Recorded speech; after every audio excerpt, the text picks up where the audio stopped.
कभी सोचा है कि हमारा फोन या कंप्यूटर हर काम इतनी आसानी और इतनी सटीकता से कैसे कर लेता है?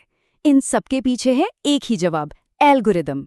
ये वो अदृश्य नक्शे हैं, वो ब्लूप्रिंट है जो हमारी पूरी की पूरी डिजिटल दुनिया को चला रहे हैं। तो चलिए आज इन्हीं ब्लूप्रिंट्स की दुनिया में थोड़ा और गहरा उतरते हैं। तो सबसे बुनियादी सवाल यही है कि एक कंप्यूटर असल में किसी प्रॉब्लम को सॉल्व करता कैसे है। स्क्रीन पर जो कुछ भी होता है वो किसी जादू की तरह लगता है, लेकिन इसके पीछे कोई जादू नहीं, बल्कि एक बहुत ही सटीक और लॉजिकल प्रोसेस काम करता है। और आज हम उसी प्रोसेस को समझने वाले हैं। उसी प्रोसेस को हम कहते हैं एल्गोरिदम। अगर बहुत ही आसान भाषा में कहूं तो ये किसी भी काम को करने के लिए दिए गए स्टेप बाय स्टेप इंस्ट्रक्शंस का एक सेट है। पर यहाँ दो शब्द सबसे जरूरी हैं। पहला, ये स्टेप्स सीमित यानी फाइनाइट होने चाहिए, मतलब कहीं ना कहीं जाकर खत्म हो।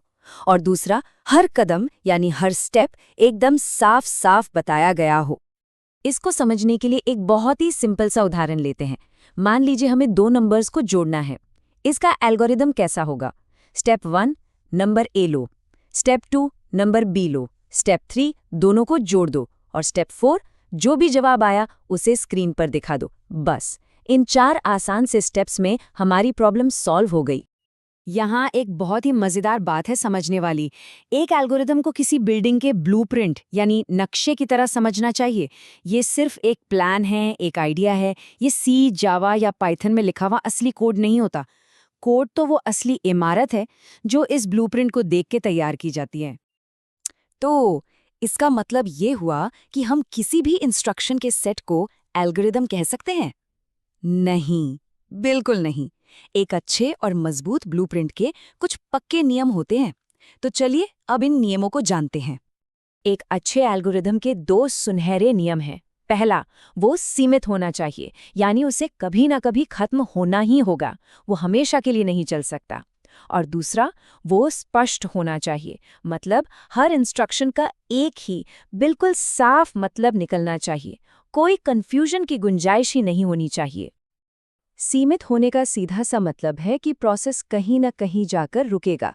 उसके स्टेप्स गिने चुने होने चाहिए और हर स्टेप को पूरा होने में एक सीमित समय लगना चाहिए। मतलब अगर एक शुरुआत है तो एक अंत भी होना ही चाहिए। और ये स्लाइड हमें दिखाती है कि हमें क्या नहीं करना है। अगर हम while 1 जैसा कोई कमांड लिख दें तो कंप्यूटर एक ऐसे लूप में फंस जाएगा जो कभी खत्म ही नहीं होगा। वो चलता ही रहेगा, चलता ही रहेगा। और ये हमारे पहले नियम को तोड़ता है, इसलिए इसे एक सही एल्गोरिदम नहीं माना जा सकता। ठीक है, तो अब हम ये तो जान गए कि एल्गोरिदम क्या होता है, लेकिन अब एक नई मुश्किल सामने आती है। क्या होगा अगर एक ही प्रॉब्लम को सॉल्व करने के लिए हमारे पास एक से ज्यादा ब्लूप्रिंट हो? हम ये कैसे तय करेंगे कि कौन सा वाला बेहतर है? जैसे किसी लिस्ट को सॉर्ट करने जैसे आम से काम के लिए ही quick sort, merge sort, heap sort जैसे दर्जनों एल्गोरिथम मौजूद हैं। ये सभी काम तो पूरा कर देते हैं, लेकिन इन सब के काम करने का तरीका एक दूसरे से काफी अलग है।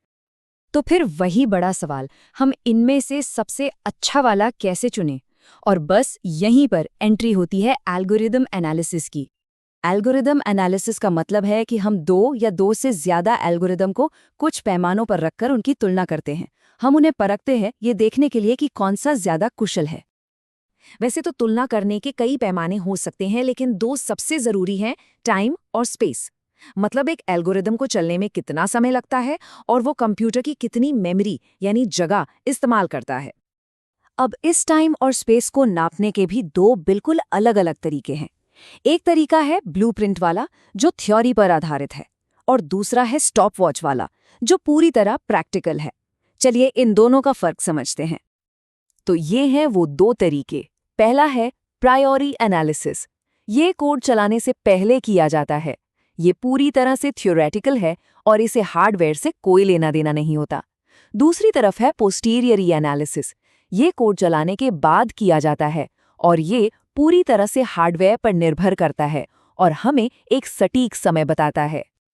पोस्टीरियर एनालिसिस से कुछ ऐसा नतीजा मिलेगा, इस प्रोग्राम को मेरी मशीन पर चलने में ठीक 0.4 सेकंड लगे।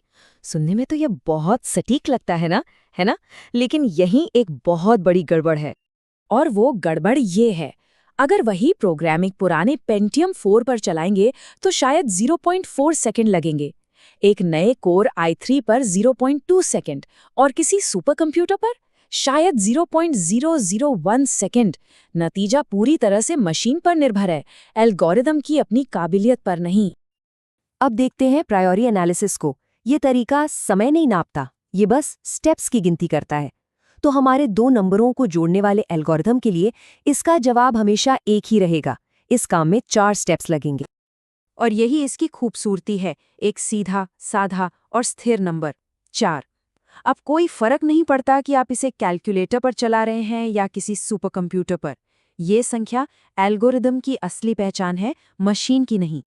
तो अब हमारे सामने 2 रास्ते हैं, एक जो सटीक तो है पर भरोसेमंद नहीं, और दूसरा जो अनुमानित है पर हर हाल में एक जैसा रहता है। तो एक प्रोफेशनल के लिए कौन सा तरीका असल में ज्यादा काम का है? जरा सोचिए, अगर 2 इमारतों के ब्लूप्रिंट्स की तुलना करनी हो तो क्या ये देखा जाएगा कि अलग अलग मजदूर अलग अलग औजारों से उन्हें कितनी देर में बनाते हैं, या फिर सीधे ब्लूप्रिंट की डिजाइन का ही विश्लेषण किया जाएगा? पोस्टीरियरी एनालिसिस की सबसे बड़ी दिक्कत यही है, इसकी निर्भरता, क्योंकि नतीजे हर मशीन पर बदल जाते हैं। ये एल्गोरिदम की निष्पक्ष तुलना का एक बहुत ही अविश्वसनीय तरीका है। एक तेज मशीन एक बेकार एल्गोरिदम को भी तेज दिखा सकती है, जो कि सरासर धोखा है। और इसीलिए प्रायोरी एनालिसिस ही असली विजेता है। ये हार्डवेयर पर निर्भर नहीं है, जिससे हमें एक ऐसा पैमाना मिलता है जो हर जगह हर किसी के लिए एक जैसा हो। यही वजह है कि कंप्यूटर साइंस की दुनिया में यही प्रोफेशनल स्टैंडर्ड है, क्योंकि ये हमें एल्गोरिदम के असली चरित्र के बारे में बताता है, न कि उस मशीन की ताकत के बारे में जिस पर वो चल रहा है।